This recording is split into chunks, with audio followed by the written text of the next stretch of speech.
The U.S. is cutting off $1 billion in aid for the government of Afghanistan in frustration over political chaos in the country. Two men are both claiming to be the legitimate president of Afghanistan.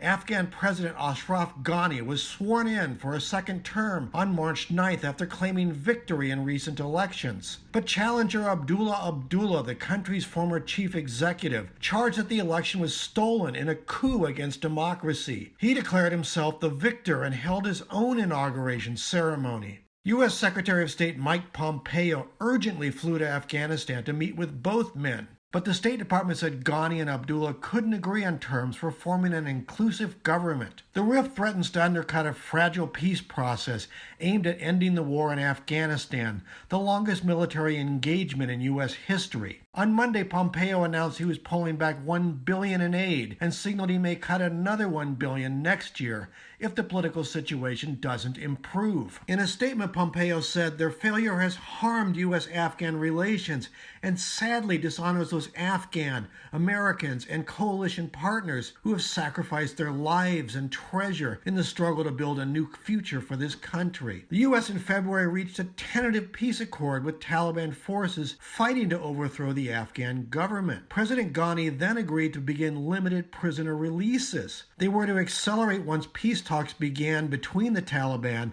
and the Afghan leadership. Pompeo says the U.S. remains committed to the peace process.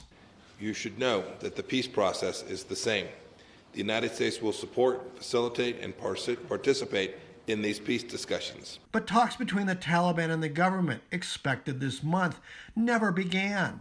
The Taliban is now accelerating military attacks on Afghan government forces.